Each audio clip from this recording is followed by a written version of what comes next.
Yan, 80 kilo. Diyan lang sa baba, huwag na sa taas. Hindi. Kasi kung dyan magwirik-wirik siya. Yan na siya. Dyan maganda. Pagkuhan na namin ang aming unika iha. Ang aming unika iha. Yan.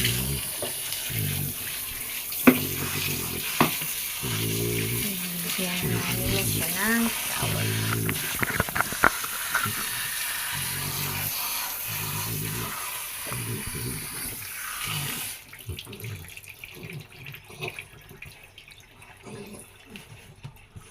Pahingi ka na kay ano nito, gamit to. Shampoo na.